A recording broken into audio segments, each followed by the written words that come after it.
49쪽입니다. 이번에 이제 수보리가 등장합니다. 수보리는 이제 해공제일이라고 그러고, 설법제일이라고 그러기도 하죠. 부처님께서 수보리에게 말씀하셨다. 그대가 유마일에게 가서 문병하여라. 수보리가 부처님께 말씀드렸습니다. 세존이시여, 저도 그분에게 가서 문병하는 일을 감당할 수 없습니다. 왜냐하면 기억해보니 제가 옛적에 그분의 집에 가서 걸식을 하였는데 그때 유마일이 저의 바루를 가져다가 밥을 가득히 담아주고 저에게 이렇게 말하였습니다. 여보시오 수보리여, 만약 능히 음식에 평등한 사람이라면 모든 법에도 평등하며 모든 법에 평등한 사람은 음식에도 평등합니다. 이처럼 걸식해야 음식을 먹을 수 있습니다. 그러니까 이 음식과 걸식도 양변을 여인 걸식, 양변을 여인 공양이 돼야 된다는 거죠. 양변을 여인. 맛있다, 맛없다. 많다, 적다. 그죠? 짜다, 맵다. 네? 싱겁다. 우리 이런 거 많이 하잖아요. 그러니까 그냥 주는 대로 먹어야 돼요. 아시겠어요? 반응이 왜 이래요? 우리 보살님들은 뭐 늘 그렇게 저러시니까 근데 우리 거사님들이 명심해야 돼요. 네? 그냥 맛있게 드셔야 돼요. 그래서 이게 이제 법에 이제 양변을 여인 중도법에 평등한 마음이다는 거죠. 수보리여, 음욕심과 분노와 어리석음, 이제 탐진치죠. 삼독을 말합니다. 삼독을 끊지 않고도 또한 함께 하지도 않습니다. 자, 우리가 보통 삼독 그러면 끊어야 되고 버려야 되는 건데 여기서는 삼독을 끊지도 않으면서도 삼독과 함께 하지도 않는다. 중도를 말하고 있죠. 그죠? 중도를 말하고 있죠. 몸을 파괴하지도 않고 하나의 형상을 따릅니다. 어리석음과 애착을 없애지도 않고 밝은 지혜와 해탈을 일으킵니다. 이제 제가 좀 부끄럽지만 제가 불교를 이론이나 아르마리로 불교를 공부할 때는 이제 경전을 보든 책을 보든 법문을 듣든 자꾸 이 법을 옳다 그르다라고 이렇게 자꾸 듣거든요. 옳다 그르다로 자꾸 듣는데 이제 그 고우스님 만나서 이제 백일법문을 통해서 부처님 깨달음 세계가 이제 좀 이해가 되고 그게 이제 내 마음 안에 있다는 것을 이제 좀 이해하고 믿음이 좀 서니까 그런 나름대로의 좀 안목을 세우고 이제 화두를 하니까 이제 조금 쉽게 화두가 체험이 되면서 결국은 불교 공부가 잘 되고 안 되고는 공부하는 우리 불자들 마음이 밝아지는 거예요. 마음이 밝아지고 마음이 좀 편안해져야 돼요. 그 마음이 이제 어둡거나 울퉁불퉁하거나 찜찜하거나 마음이 왔다 갔다 하거나 우울하거나 꽉 막혀 있거나 마음이 힘들거나 초조하거나 불안하거나 이런 건 이제 공부가 지금 잘 안 되고 있는 거예요. 그러니까 어떤 경우든 불교를 공부한다는 것은 마음에서 초조불안이 줄고 잡념이나 또 어둡고 우울하고 불편한 그런 것이 줄어야 돼요. 줄어야 돼요. 그게 줄면서 마음이 좀 편안해지고 마음이 밝아지고 마음이 고요해지는 거예요. 그래야 돼야 되거든요. 그걸 제가 그걸 좀 이해하고 조금 체험이 되니까 불교에 대한 확신이 딱 생기대요, 저는 그렇더라고요. 이게 생각으로 공부하는 게 아니고 내 삶에서 내 마음이 이렇게 밝아지고 마음이 바뀌면 삶이 바뀌잖아요. 그죠? 그래서 우리 도반님들이나 우리 한국사 공부하는 도반님들도 이거를 논리나 이론, 경전, 문자 설명 말로서 마음의 작용을 지금 계속 얘기하는 거예요. 우리 요마거사께서 이제 내 마음의 체화용, 작용과 비작용, 그죠? 내 마음이 중도로 돼 있다는 거. 내 마음이 이대로 진리, 법이라는 거죠, 법. 우리 마음이 그대로 여여한 존재라는 거를 계속 일깨우고 있는 거예요. 똑같은 얘기 하고 있는 거거든요. 사실은 다양한 그런 그 비유와 저걸 하지만 사실은 똑같은 얘기를 하는 거예요. 우리 마음이 부처다. 우리 마음이 법이다. 행복하게 살자 이거거든요. 그죠? 번뇌와 괴로움과 어리석음을 떠나가지고 행복하게 지혜롭게 잘 살자는 얘기를 하고 있는 거예요. 그래서 제가 이게 딱 정립이 되고 체험이 되니까 그때부터는 이제 사실은 제 삶과 인생이 좀 완전히 좀 바뀌었다고 볼 수가 있습니다. 물론 뭐 그 뒤에도 저도 뭐 한 10억 정도 사기도 당해보고 또 뭐 가장 가깝게 믿던 사람인데 배신도 당해보고 그런 인생에 그 뒤에도 써라린 맛을 봤어요. 어리석게도. 봤는데 이제 조금 지나고 보면서도 내가 이런 정말 믿었던 사람, 내가 정말로 애꼈던 사람인데 내가 배신을 당하고 이제 그런 것들이 이게 결국은 인생이고 삶이 원래 그런 거 우리 중생의 삶이 원래 그런 것이다 하고 생각하고 그런 어떤 그걸 이제 우리 불교에서 경계라 그럽니다. 경계. 이제 경계, 내가 마주하는 상황, 그 다음에 그런 마주하는 상황에서 내가 싫어하고 내가 이제 피하고 싶은 걸 역경계라 그래요. 따라서 역경계. 역으로 내 마음을 거슬리는 경계를 역경계라 그래요. 그런 역경계가 오면 힘들거든요. 이 신심이 떨어진다고요. 그리고 삶이나 이 진리에 대해서 회의가 이를 수 있거든요. 그럴 때 이제 이 부처님의 이제 지혜로 네가 본래 부처고 내 안에 모든 지혜와 능력이 있는데 그러면 이건 뭐냐? 이런 배신과 이런 사기는 뭐냐? 이렇게 했을 때 이런 사기꾼 마구니가 그죠? 이런 배신이 내 공부를 단련시키고 나의 정견을 단련시키고 내 공부를 점검하러 온 역행보살이다 이렇게 이제 봐야 되죠. 마구니다 이렇게 봐야 돼요. 마구니다. 그렇게 보셔야 돼요. 도반님들도 막 이렇게 열심히 공부하는 사람이 어느 날 친한 사람 배신 당해가지고 막 죽을 듯 상동 그러면서 또 뭐 인생을 포기하는 것처럼 그렇게 하면 안 돼요. 그럴 때 내 공부를 이런 경계가 내 공부를 내 삶을 단단하게 만들어준 마구니다 이렇게 생각해요. 그걸 넘어서야 되는 거죠. 넘어서야 돼. 우리가 살아가면서 누구든지 그런 역경계를 만난단 말이에요. 아무리 부자고 아무리 권력이 높은 사람도 그런 상황을 만나게 돼 있습니다. 그때 이제 그걸 넘어설 수 있어야 돼. 그 경계를 돌파해야 되는 거거든요. 자, 그 얘기입니다. 그래서 수보리여 음욕심과 분노와 어리석음을 끊지도 않고 또한 함께 하지도 않습니다. 몸을 파괴하지도 않고 하나의 형상을 따릅니다. 어리석음과 애착을 없애지도 않고 밝은 지혜와 해탈을 일으킵니다. 오역죄는 이제 5가지 참회가 불통하는 죄가 있어요. 그래서 이제 지옥에 가야 될 과보를 짓는 예를 들면 부모님을 이제 죽이거나 또는 이제 부처님께 상처를 내거나 이런 그런 오역죄의 모습으로서 해탈을 얻으며 또한 해탈도 아니고 속박도 아닙니다. 해탈이니 속박이니 이런 것이 전부 양변이라는 거죠. 양변이라는 거죠. 4가지 진리 이제 유명하죠. 사성제. 이게 이제 불교의 아주 기초교리고 부처님이 첫 설법에 이게 사성제가 등장하죠. 이제 내가 본래 부처인 줄 모르고 사는 삶이 고예요. 괴로운 거예요. 괴로움. 이 괴로움은 왜 괴로움을 내가 느끼느냐? 집착 때문이라는 거죠. 집착. 내가 있다는 착각 때문이에요. 그럼 그 집착을 어떻게 해야 되느냐? 괴로움을 떠나려면 그 집착을 버려야 되는 거죠. 그럼 괴로움을 없애면 멸해버리면 어떻게 되느냐? 중도에 이른다는 거죠. 중도가 완성된다는 거거든요. 그래서 고집멸도예요. 그래서 요 사성제만 정확하게 이해해도 여러분들이 불교 교리 근본 기초교리가 딱 이해가 되는 거예요. 그래서 괴로움을 느낄 때, 괴로움은 내가 집착 때문이구나. 내 뜻대로 안 되는 거. 그죠? 내가 내 뜻대로 안 되고, 내가 이제 나이가 들고, 병이 들고, 이제 죽음을 만나는 것 자체가 괴롭거든요. 그 다음에 이제 내가 사랑하는 사람과 헤어져야 되는 괴로움, 또 보기 싫은 사람을 만나야 될 괴로움. 그 다음에 이 존재 자체가 괴로운 거예요. 존재 자체가.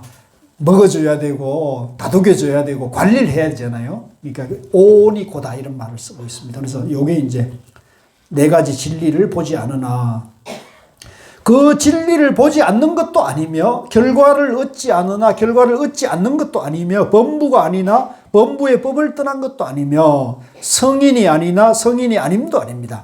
이제 범부다 성인이다 양면을 떠나면 범부도 아니고 성인도 아니죠. 그죠? 그러니까 이제 중도를 말하는 겁니다. 비록 일체법을 성취하였으나 모든 법의 상을 떠나야 이에 음식을 취할 수 있습니다. 이제 나다 너다 내가 수행자다 내가 출가한 수행자다 이런 상이 있으면 그 공양을 이제 옳게 소화할 수 없는 거죠. 그 상을 떠나는 게 이제 바른 공양을 이제 복전이 되는 것이라는 거죠. 자, 51쪽은 굉장히 중요한 본문이에요. 이거는 이 유마경에 어찌 보면 가장 핵심이 되는 가르침이 중에 하나예요. 유마경에 아주 핵심이 되는 그 몇 가지 본문이 있어요. 그 중에 하나가 이 51쪽인데 제가 이제 우리 흥국사 불교대학이 수료하는 12월에 가가지고 제가 요거를 시험지를 낼 거예요. 시험을 낼 거예요. 그래가지고 문제 푼 사람들은 집으로 이제 수료증을 들여가 보내고 문제를 못 푼 사람들은 어떻게 할까요? 그건 아직 생각 안 해봤습니다. 그건 나중에 생각을.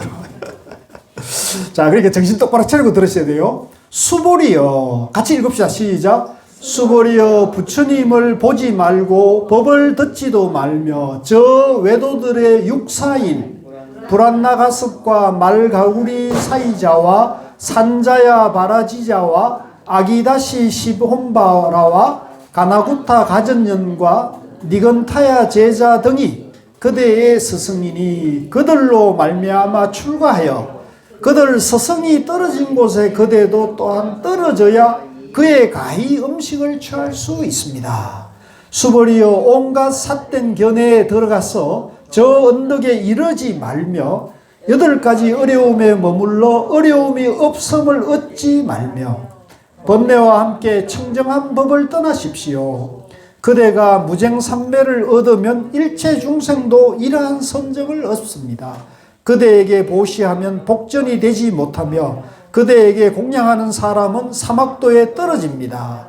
온갖 마군과 함께 손잡고 모든 번뇌의 벗이 됩시다.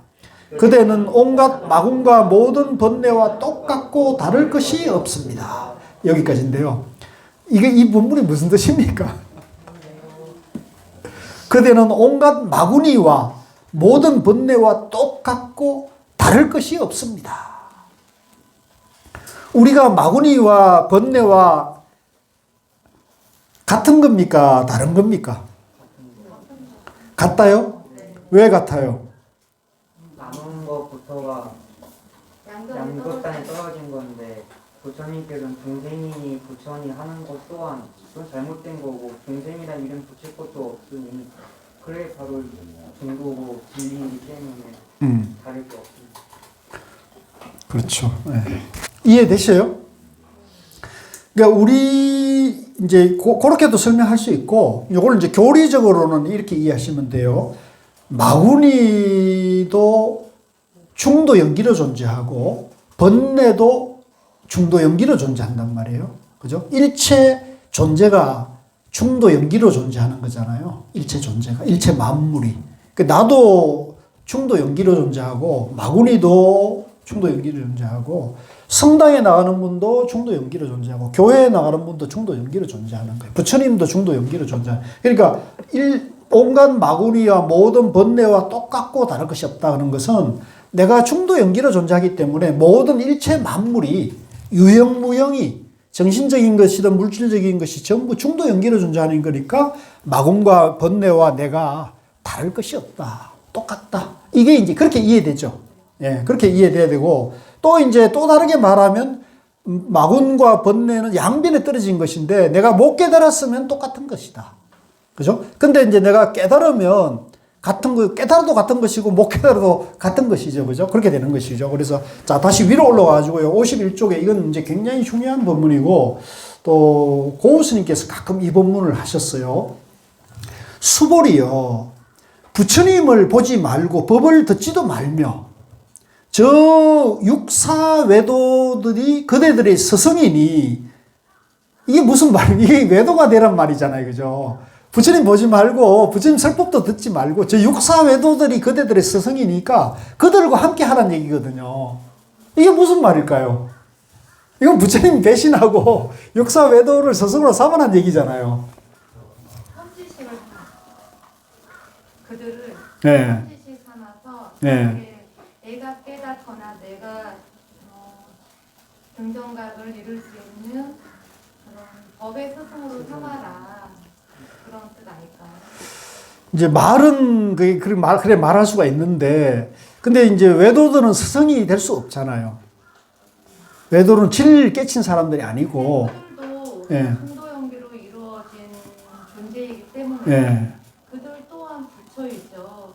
우리는 다 같은 중생이나 부처라 나눌 것이 없고 예. 다 같은 부처라고 하셨는데 예. 그 외도들도 결국은 부처이기 때문에 너의 스승이 되지 못할 거는 없다.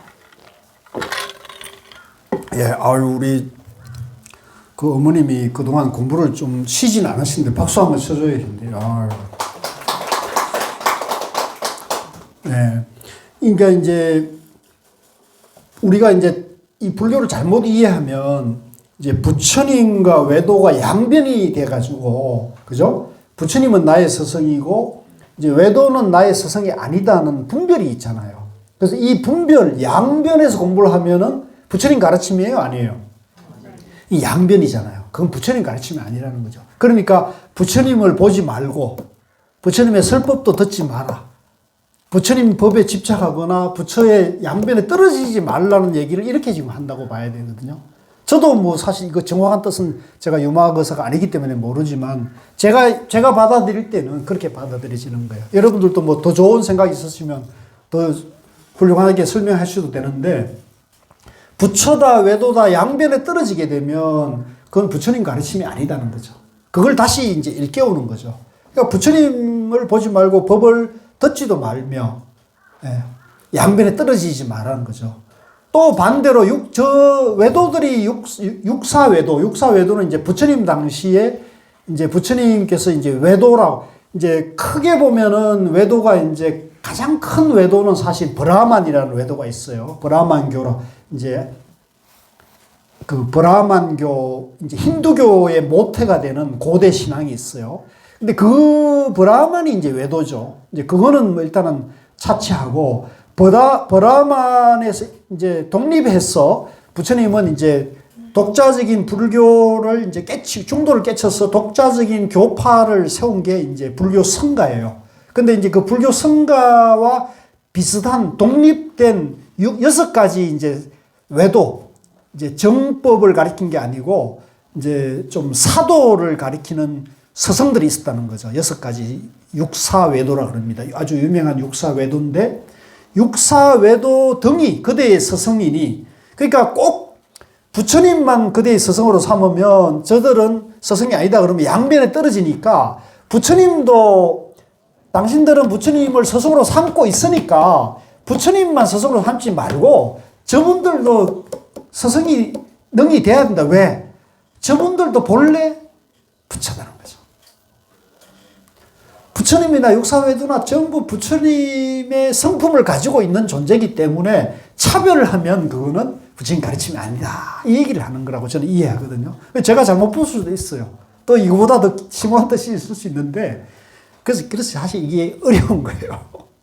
이게 논리적으로나 이론적으로 이걸 설명하기가 어렵죠. 이게 논리적으로는 이게 안 되지. 이게 안 되지 않습니까, 이게? 부처님 배신하라는 얘기를 본문했는데. 근데 이제 이거를 논리나 말을 떠나가지고 사유분별을 떠나가지고 우리가 이치로, 중도의 원리로 이해하게 되면 아, 그렇지. 육사외도도 중도 연기로 존재하니까 본래 부처고 부처님도 본래 부처고 그러니까 부처님이나 육사외도나 원래는 하나니까 분별하지 말고 차별하지 말고 스승으로 삼아라. 그들로 말미암아 출가하여 그들 스승이 떨어진 곳에 그대도 떨어져야 그러니까 육사외도가 가는 곳에 함께 동행을 하고 함께 고생해서 그들이 바른 지혜로 일어날 수 있게끔 역할을 해야 그대들이 음식을 능히 공양을 받을 만하다. 예, 이란 얘기죠. 수보리여 온갖 삿된 견해에 들어가서, 자, 이것도 이제 굉장히 심오한 얘기예요. 이제 온갖 삿된 견해는 이제 부처님의 정견 팔 정도가 아닌 그런 삿된 양변의 견해에 들어가서 저 언덕에 이르지 말며, 저 언덕에 이르지 말면은 뭐예요? 부처가 되지 말며, 좋다, 그렇게 합시다. 저 언덕에 이르지 말며, 8가지 어려움, 8가지는 이제 뭐 공부에 이제 장애가 되는 8가지 어려움에 머물러 어려움이 없음을 얻지 말며, 이제 어려움이다, 어려움 아니다를 양변에 또 빠지지 말라. 번뇌와 함께하여 청정한 법을 떠나십시오. 번뇌다, 청정한 법이다를 양변으로 보지 말고 중도로 여여하게 행하라는 얘기죠. 그러니까 번뇌 속에서 청정하라는 얘기거든요. 번뇌 속에서. 그러니까 우리가 이제 이 유마경이나 모든 불교의 무슨 법을 상정할 때 연꽃을 많이 상정합니다.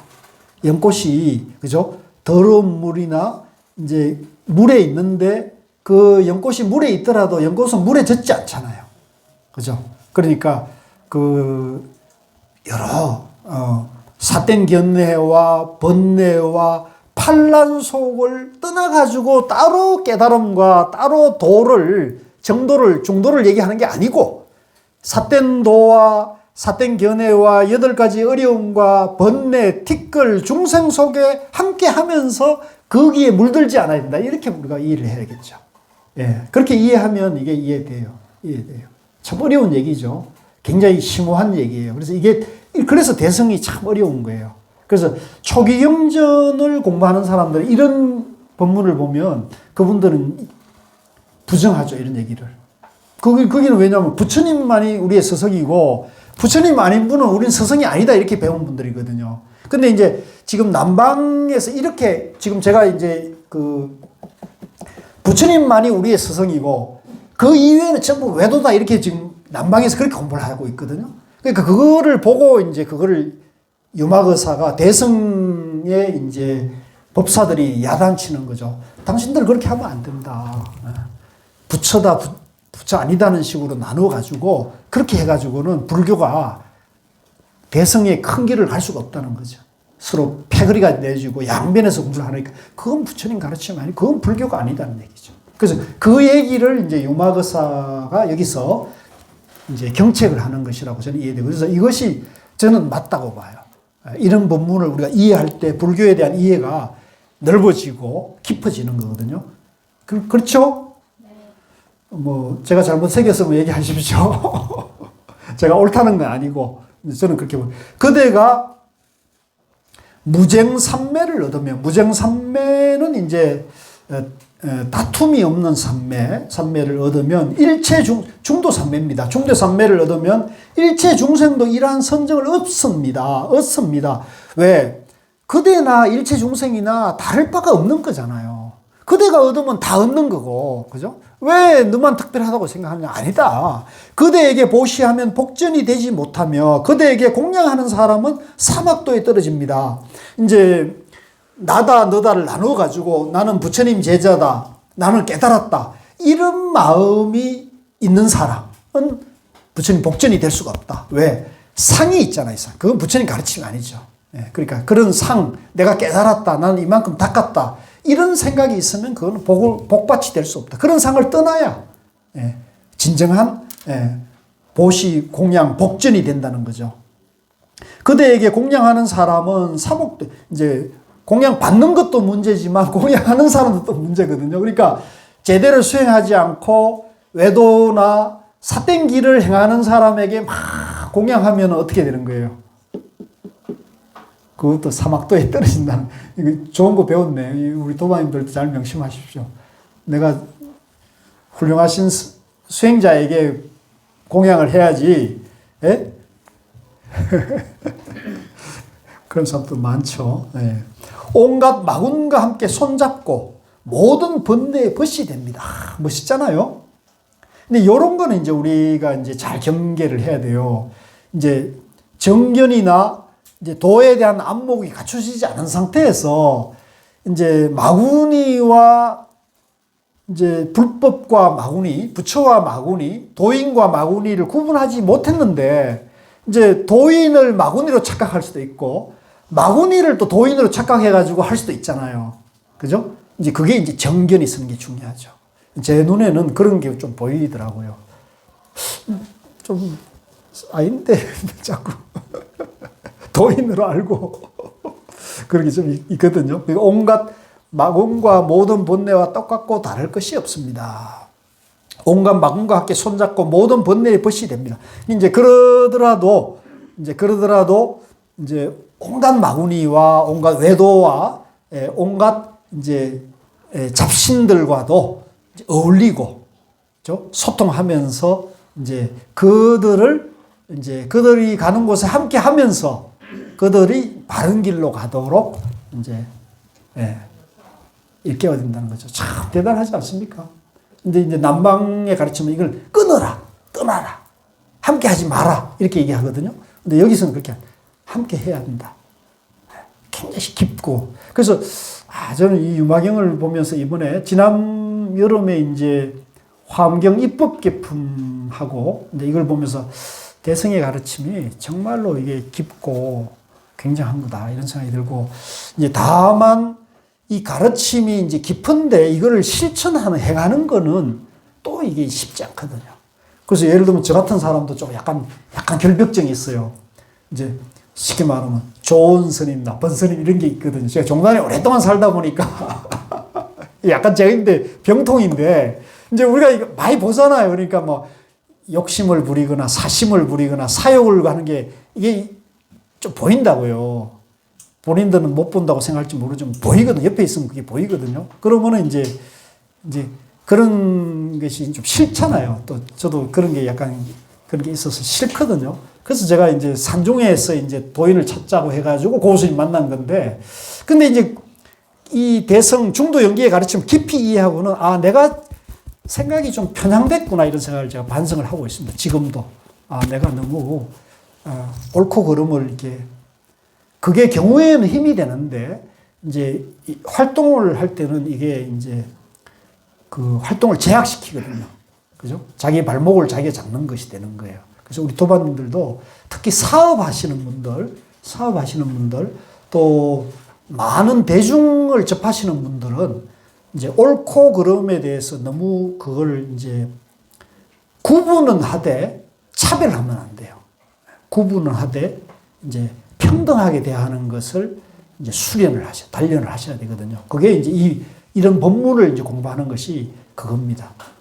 굉장히 중요한 거기 때문에 그 세상을 볼 때도 그게 지혜로 보는 거예요. 만약에 이제 그렇지 않고 지금 시대가 특히 더 그래요. 지금 시대가 이제 부자는 한없이 부자가 되고 가난한 사람은 한없이 부자가 되고 이제 지금 얼마 전까지만 해도 중산층이 두터워지는 것이 이제 국가 정책이 돼서 이제 중상층이 두터워지면은 이제 양극화가 이제 별 문제가 없이 사회가 좀 안정적으로 하는데 지금은 이제 2008년도 금융위기 또 IMF 금융위기 또 최근에 이제 그런 코로나를 겪으면서 부자는 엄청나게 부자가 되고 가난한 사람들은 더 가난해져 버렸잖아요. 양극화가 심화되면서 중산층이 붕괴되고 있거든요. 그러면 이 사회가 불안정해져요. 그래서 요즘 보면은 왜 서현역 칼부림 사태, 부산의 돌려차기, 이런 난동을 부린 사람이 있잖아요. 그게 이제 선진국에서 미국 같은 데는 이제 총기 난사 사건으로 나타난 거거든요. 사회 병리 현상이죠. 사회 이제 외톨이들이나 사회에서 자기가 버림받았던 사람들이 이제 그거에 대해서 사회적으로 자기가 이제 자기 또 분노를 이제 그런 식으로 사회를 원망하고 이제 비탄하면서 이제 폭탄을 터뜨리거나 총을 난사하는데 우리는 이제 총이 없으니까 이제 커터칼이나 이제 망치나 이제 도끼나 이런 것이 되는 거죠. 그래서 이런 것을 무슨 경찰력을 높여가지고 잡는다. 저는 이런 것은 이제 대정요법이고 근본적으로는 이제 사실은 중산층을 두텁게 하면서 이제 우리나라 국가 지도자들이 인격을 높여가면서 말을 한마디 하더라도 나하고 생각이 다르고 정치적인 견해가 다르더라도 상대를 배려하고 존중하면서 자기 입장을 설득하고 소통시켜내고 공감을 이끌어내는 쪽으로 리더십을 발휘해야 되는데 우리 주변에 그런 정치인들이 있습니까? 정치인은 그냥 종교 지도자도 별로 안 보여요. 내가 가장 슬픈 게 이제 종교 지도자는 그래야 되거든요. 종교 지도자는 양변에 서면 안 되는 거예요. 여야에 편들면 안 되거든요. 종교 지도자는 이 좋은 가르침이 있잖아요. 여기에 딱 서서 이제 소욕지족하고 이제 그야말로 자기 삶을 이제 우리 성철 스님이나 법정 스님처럼 삶이 그냥 단순하잖아요. 우리가 봤을 때 그분들의 삶 자체에서 우리가 이제 귀감이 되는 게 있잖아요. 저도 이제 그 중에 한 분이 이제 고우 스님이거든요. 제가 이제 임대는 고우 스님 같은 분들이 있는데 지금은 보면 스님들이 너무 부자이고 말씀도 저러신 것 같아요. 그래서 제가 좀 마음이 아픈데 어쨌든 하여간 그 얘기를 하는 겁니다. 그래서 여기 이대로 온갖 마군과 함께 손잡고 모든 번뇌에 벗이 됩니다. 그대는 온갖 마군과 모든 번뇌와 똑같고 다를 것이 없습니다. 자, 이걸 이제 이렇게 물었을 때 여러분들이 답할 수 있어야 돼요. 온갖 마군이와 손잡고 모든 번뇌와 벗이 된다는 얘기가 무슨 말입니까? 그러니까 한번 설명해 보세요. 그러면 여러분들이 설명할 수 있어야 되는 거죠. 내가 이거 읽고는 이해했다 이렇게 한 건 옳게 이해한 게 아니고 이거를 남미인데 설명할 수 있어야 돼요. 설명. 그러니까 그러려면 이거 계속 읽어서 확실하게 이해를 하죠. 일체 중생에게 원한의 마음이 있으며 모든 부처님을 비방하고 법을 헐뜯습니다. 대중의 단체에 들어가지 않고 마침내 열반도 얻지 말아야 하나니, 자, 여기도 마찬가지예요. 일체 중생에게 원한의 마음이 있으면 됩니까? 안 됩니까? 원한의 마음이 있으며 모든 부처님을 비방하고 법을 헛듣습니다. 대중의 단체에 들어가지 않고 마침내 열반도 얻지 말아야 하나니 그대가 만약 이와 같으면 비로소 가히 음식을 취할 수 있습니다라고 했습니다. 참 어려운 말이죠. 이것도 이제 양변을 떠나는 거예요. 부처님이나 이제 부처님 가르침이나 이런 것에만 그 아닌 것을 비방하고 헐뜯고 이러면 안 된다는 거죠. 그 아닌 것도 능히 저러면서 때에 따라서는 이제 부처님을 방편으로, 부처님과 부처님 법을 때에 따라서는 저거 별거 아니야. 때에 따라서는 외도의 당신 말이 일리가 있어. 까지 이렇게 유연하게 그 외도와 함께 동사섭을 할 수 있을 정도가 돼야 된다는 거죠. 쉽지 않죠. 그죠? 이게 이제 참 어려운 건데, 이거는 이제 웬만한 공부나 안목이 아니고서는 이렇게 할 수가 없는 거죠.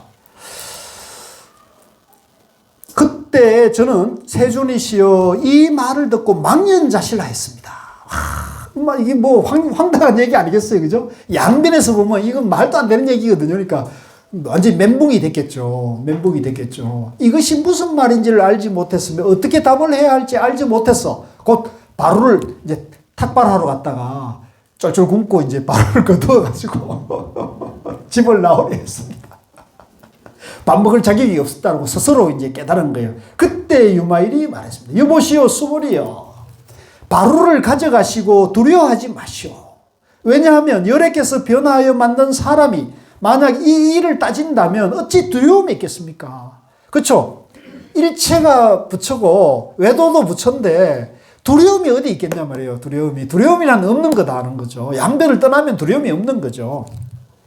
유마일이 말하기를 일체 모든 법이 환화는 이제 헛개비 같이 변했대. 헛개비의 모습과 같으니 그대는 지금 두려워할 것이 없습니다. 이제 좀 전에는 수보리가 두려운 마음이 일어났잖아요.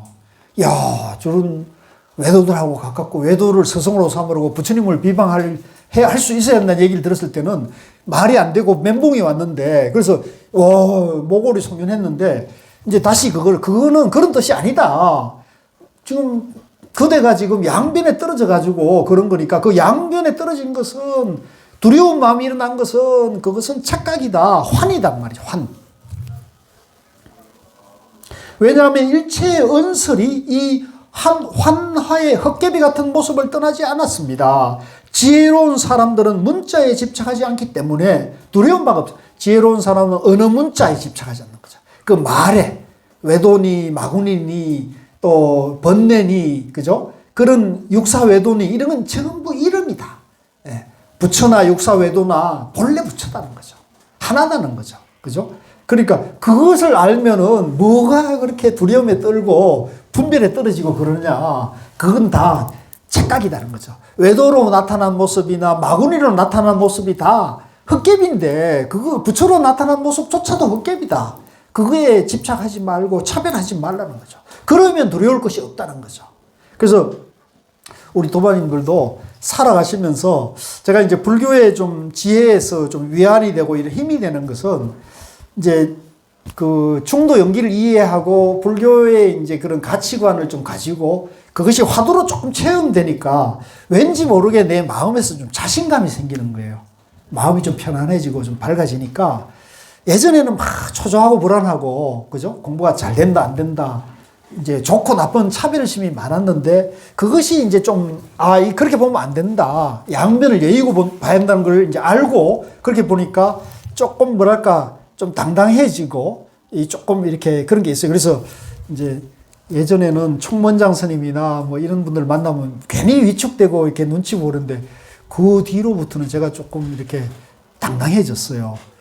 그래가지고 그 이제 지난번에 제가 그 말씀을 드렸는데 이번에 이제 경주 그 황룡원 중도 타워를 세운 그 동국산업의 이제 장상근 회장이라는 분을 만나가 제가 이제 처음 만나가지고 한참 이렇게 서로 대화하고 편안하게 이제 불교 문답을 했어요. 그랬더니 나중에 저를 이제 그 경주역까지 배웅을 해주는 그 직원 한 분이 이제 운전을 하면서 나를 옆에 태우고 가면서 이런저런 얘기하는데 그 마지막에 그 얘기를 하는 거예요. 그 교수님은 우리 회장님하고 저렇게 편안하게 그 당당하게 저렇게 대화하는 모습을 제가 처음 봤습니다. 보통 우리는 회장님이나 임원들이나 그러면 전부 회장님 앞에서 머리를 막 조아리고 예예예 한다는 거예요. 근데 나는 이제 그렇게 전혀 거침없이 저러니까 이제 그런 모습이 그 이제 직원에게는 굉장히 인상적이었던가 봐요. 그 얘기를 무심코 자인데 하는 거예요. 그 교수님이 그렇게 당당하게 그렇게 하는 모습이 굉장히 인상적이 되었다고 얘기를 한마디 해주더라고요. 그래서 내가 저는 그런 생각이 전혀 없었는데 그분이 보기에는 그랬던. 그래서 제가 생각해 볼 때 이 회사라는 곳은 이제 사기업이잖아요. 오너가 있는 조직에는 그 사장이나 대표이사나 이런 사람들은 전부 오너 앞에 하루살이 목숨이잖아요. 그죠?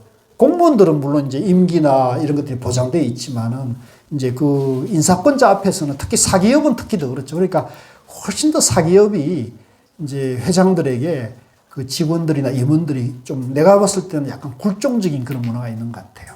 예. 근데 그거는 이제 그렇게 하면 안 되는 거거든요. 여기 말대로 평등하게, 그죠? 당당하게 이렇게 해야 되거든요. 그래서 이제 그런 모습들이 이제 우리 삶을 살아가는데도 이 부처님의 중도 공부를 해가지고 좀 당당하게 내가 내 일, 내 본분을 잘 하면서 좀 빈틈없이, 그죠? 또 회장님이나 오너나 인사권자가 그 원하는 대로 탁탁탁탁 해결해 가면서 그러면서 이제 저러면 자기가 뭐 남 눈치 보고 살 건 없잖아요. 근데 이제 그게 잘못하면 이제 눈치 보고 살게 되면 괴롭잖아요. 비굴하고 괴롭잖아요. 자, 그래서 52쪽으로 다시 와가지고 그때 저는 세존이시여 이 말을 듣고 망연자실하 했다. 그때 유마일이 말했다. 여보시오 수보리여 바로를 가져가시고 두려워하지 마시오. 왜냐하면 여러께서 변화하여 만든 사람이 만약 이 일을 따진다면 어찌 두려움이 있겠습니까? 라고 저는 두려움이 없습니다. 라고 했습니다. 유마일이 말하기를 일체 모든 법이 환하의 모습과 같더니 그대는 지금 두려워할 것이 없습니다. 왜냐하면 일체의 은설이 이 환하의 모습을 떠나지 않았습니다. 지혜로운 사람은 문자에 집착하지 않기 때문에 말과 문자에 집착하지 않기 때문에 두려워하는 바가 없습니다. 왜냐하면 문자의 본성을 떠나서 문자가 없는 것이 해탈입니다. 해탈의 모습이란 곧 모든 법입니다. 라고 했습니다. 유마일이 이러한 법을 설할 때 200명의 천자들이 법안이 청정함을 얻었습니다. 그러므로 저는 그분에게 가서 문병하는 일을 감당할 수가 없습니다. 부처님께서 부르나 마다라니자에게 말씀하셨다. 그대가 유마일에 가서 문병하여라. 이제 부르나 존자는 이제 설법 제일입니다. 이제 이 부처님 진리를 가장 잘 설법한 분이 이제 부르나 존자, 10대 제자 중에 한 분. 그대가 유마일에 가서 문병하여라. 세존이시여, 저도 그분에 가서 문병한 일을 감당할 수 없습니다. 왜냐하면 기억해보니 제가 옛적에 큰 숲속 한 나무 밑에서 새로 배우는 여러 비구를 위하여 설법하고 있습니다. 이제 출가하신 비구들을 위해 가지고 이제 불법을 가르쳐 주고 있었다는 얘기죠. 그때 유마일이 저기에 와서 말했습니다. 여보시오, 부르나요. 먼저 선정에 들어가서 이 사람들의 마음을 관찰한 후에 설법해야 합니다. 이제 설법하기 전에 먼저 삼매에 들어가지고 그분들의 마음에 들어가 보라는 거죠. 그 사람들의 근기를 파악을 해야 한다는 얘기죠. 더러운 음식으로서 보배로 된 그릇에 담아서는 안 됩니다. 비구들의 마음에 생각하는 바를 마땅히 알아야 됩니다. 유리를 수정같이 취급해서는 안 됩니다. 그대가 능히 중생의 근원을 알지 못하면서 소성법으로서 이렇게 해서는 안 됩니다. 그에게는 스스로 상처가 없는데 구태여 상처를 내지 마십시오.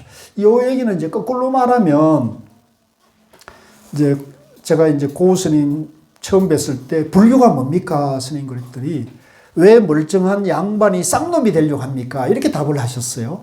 근데 제가 이제 무슨 말인지 못 알아듣니까 이러니까 스님께서 또 한마디 하는 얘기가, 왜 백옥 같은 멀쩡한 맨살을 공연히 긁어서 상체기를 내십니까? 이러는 거예요. 상체기. 근데 그 상체기란 말을 못 알아듣었어. 첫 번째 본문도 못 알아듣고, 두 번째 말도 이게 사투리, 상체기를 나중에 보니까 상체기는 표준어더만요. 내가 표준말을 못 알아듣는다. 멀쩡한 백옥 같은 면사를 긁어서 상처를 내느냐는 얘기거든요. 그러니까 왜 양반이 쌍놈이 되려고 하는 겁니까? 첫째. 이게 이치는 똑같은 얘기거든요. 왜 멀쩡한 백옥 같은 맨살을 긁어서 상처를 내려고 합니까? 두 번째 말이죠. 똑같은 이치를 쓰라는 거죠. 본래 부처가 왜 중생이 되려고 합니까? 이 얘기거든요. 당신이 이대로 부처고 당신이 이대로 불교인데 불교가 뭡니까? 이렇게 묻는 것 자체가 양반이 쌍놈 되려고 왜 양반이 쌍놈 되려고 합니까? 예? 왜 멀쩡한 백옥 같은 맨살을 긁어서 상처를 내려고 합니까? 이렇게 얘기하더라고요. 그때는 제가 그 말을 못 알아들었어요. 저도 온갖 어리석죠. 어리석었어요. 그래서 이제 못 알아들으니까 하나 좀 좋은 점은 못 알아들으니까 내가 이분 법문을 내가 공부해야겠다는 분심이 나는 거예요. 그건 또 자극이 됐어요. 내가 이분 말한 걸 내가 못 알아들으니까 이분께서 보고 계신 저 세계를 나도 공부를 해야겠다. 이렇게 발심이 나대요. 그거는 또 힘이 됐어요. 그러니까 우리 도반님들도 여기 있어도 마찬가지입니다. 지금 우리가 이 공부를 하는데 이 유마경을 듣고 내가 이해하는 면도 분명히 있을 거예요. 이해한 분도 분명히 많을 거지만 이해 안 되는 부분이 있으면 그거를 이제 내가 너무 어려워서 내가 나에게 안 맞아 이러면 안 돼요. 그러지 말고 이거를 내가 좀 공부해 봐야겠구나. 자기가 모르는 것을 이제 동기부여를 해야 돼요. 그래서 옛날에 그 영화인가요? 분노는 나의 힘, 복수는 나의 힘, 이런 게 있었잖아요. 그죠? 모르는 건 나의 힘, 이렇게 삼아야 된다고. 됩니까? 아는 것이 나의 힘, 이런 거 아니고, 모르는 것이 나의 힘이 되고, 분노가 내 힘이 돼야 되는 거예요. 이 세상을 분노하고 원망하고 이렇게만 하지 말고, 그 세상을 분노하고 하는 것을 내가 진리를 바로 해가지고 내 삶이 진리로 만들어가는 것이 중요하다는 거죠. 남을 가리키려 하고 세상을 바꾸려 하기 전에 내가 바뀌고 내가 바뀌면 세상도 바뀐다. 이렇게 봐야 돼요. 자, 내려가서 내가 소성법을 살펴보니 지혜가 미천한 것이 마치 맹인 것 같아서 능히 일체 중생의 근기가 영리하고 둔한 것을 분별하지 못합니다. 그러니까 이제 우리가 법문을 또는 불교 얘기를 하더라도 상대가 어느 정도에 대한 이해를 하고 있는지를 일단 알아야 돼요. 상대가 불교에 대해서 유치원 정도, 초등학교 정도의 인식을 갖고 있는 사람인데 가서 이제 뭐 대학생 과정이나 고등학생 과정을 얘기를 하면은 못 알아들 거 아닙니까? 그럴 때는 그에 맞게 얘기를 해줘야 되는 거죠. 그것이 이제 그때 유마일이고 삼매에 들어가서 이 비구들로 하여금 스스로 숙명을 알게 하였다. 이 얘기는 조금 이제 신통을 부렸다는 얘기거든요. 그 비구들의 마음에 들어가가지고 그 비구들로 하여금 스스로 자기 전생, 자기 운명을 갖다가 이게 알게 하였습니다. 그들은 일찍이 500부처님 처소에서 여러 가지 덕의 근본을 심어서 최상의 깨달음에 해양하였습니다. 즉시에 그 사실을 화련히 알고 다시 본심을 얻었습니다. 여기 뭐 바로 깨달아 버렸네요. 이에 여러 비구가 유마일의 발에 머리 숙여 예배하였습니다. 그때 유마일은 그로 말미암아 그들에게 슬퍼하여 최상의 깨달음에서 다시는 물러나지 않게 하였습니다. 대단하잖아요, 그죠? 이게 참 유마거사 참 대단한 분이에요. 제가 생각하니 성문들은 자, 요거에 이제 이런 얘기가 좀 어려운 말이에요. 성문은 뭐냐면 이제 법문, 남의 법문을 들어서 깨달음으로 가는 사람을 성문이라고 그래요. 여기 우리 도반님들은 이런 분들은 없죠? 자기 스스로 마음을 닦아서 깨달음으로 하려고 하잖아요. 그죠? 이게 법문만 들어가지고 부처가 되고자 하는 사람은 없단 말이죠. 보살님 그러세요? 자, 제가 생각하니 성문들은 사람의 근기를 살펴볼 줄도 모르고 알맞게 법을 설할 줄도 모르는 거죠. 성문은 뭐 모르겠죠. 그죠? 이 세상을 보는 눈이 지혜가 없으니까, 그죠? 상대를 파악하지 않고 그냥 한다는 거죠. 그러므로 저는 그분에게 가서 문병하는 일을 감당할 수 없습니다. 자, 오늘은 여기까지 하겠습니다. 예, 진도가 많이 나가야 되는데 자꾸 저렇습니다만은 뭐 어떻게 가겠죠. 뭐. 예. 혹시 질문 있으시면 질문하시죠. 질문 없습니까? 예. 51쪽에 51쪽. 두 번째 문단에서 번뇌와 함께 청정한 법을 떠나십시오에서 떠난다는 얘기가 51쪽? 더? 네. 어느 뜻인가요? 어느 뜻? 51쪽 몇 번째 줄? 두 번째 문단이요. 번뇌와 수보리여 온갖 삿된 견해에 들어갔어 전덕에 이르지 말며 8가지 어려움에 머물러 어려움이 없음을 얻지 말며 번뇌와 함께하여 청정한 법을 떠나십시오. 그러니까 요거는 이제 번뇌와 청정한 법을 양변으로 볼 수 있잖아요. 그죠? 번뇌와 법이 양변이 되잖아요. 그러면 번뇌와 함께 한다는 것은 번뇌를 떠나지 않으며, 그죠? 번뇌를 떠나지 않으며 청정한 법을 떠나십시오 한 것은 뭐예요? 청정한 법에 머물지 마십시오. 집착하지 마십시오. 이렇게 되잖아요. 그러니까 중도가 되는 거네. 그죠? 그러니까 뭐 제가 번역한다면 번뇌도 떠나지 말고 청정한 법도 머물지 마십시오. 이렇게 할 수 있겠네요. 제가 번역한다면 그렇게 할 수 있어요. 번뇌도 떠나지 말고 청정한 법에도 집착하지 마십시오. 이렇게 할 수 있죠. 그러니까 곧 두 가지 다를 다 떠나야 된다. 그것이 이제 중도다. 그러면 이제 우리가 이제 그동안 쌍차와 쌍조를 배웠잖아요. 지금 여기는 이제 번뇌와 함께 하는 거는 쌍조. 번뇌를 비춘다는 거죠. 번뇌를 비추고, 그 다음에 청정한 법을 떠나는 건 쌍차. 그죠? 그래서 요거는 이제 쌍차, 번뇌와 함께 하는 건 쌍조. 청정한 법을 떠나는 것은 쌍차로 이해하면 되는 것 같고요. 그 다음에 이제 그것이 이제 곧 충돌을 말하는 것이다. 이렇게 보면 될 것 같아요. 그래서 여기에 보면 좀 되게 어려운 얘기를 그 문자를 꺼낸 것은 전부 중도로 양변을 떠나는 걸로 중도 공식을 딱 적용시켜 보면 대개는 그렇게 통할 수 있습니다. 그래서 중도 공식 한번 따라해보세요. 중도 공식. 예, 쌍차 쌍조. 예, 양변을 여의면서 양변을 비추는 거, 그죠? 양변을 떠나면서 양변을 다 아우르는 거. 그러니까 번뇌도 떠나는 것만 배우는, 우리가 이제 불교를 공부하면 보통 떠나고 비우고 버리는 얘기를 하는데, 이제 대성에 와서는 그거를 이제 바로 보라는 얘기를 많이 하는 거죠. 번뇌를 바로 보라. 또 대성에 와서는 법에 집착하지 마라. 이런 얘기를 많이 하죠. 법에 집착하면 소성이 된다는 거죠. 예, 그런 얘기를. 또 있습니까? 예, 자 그러면 오늘 이걸로 마무리하겠습니다.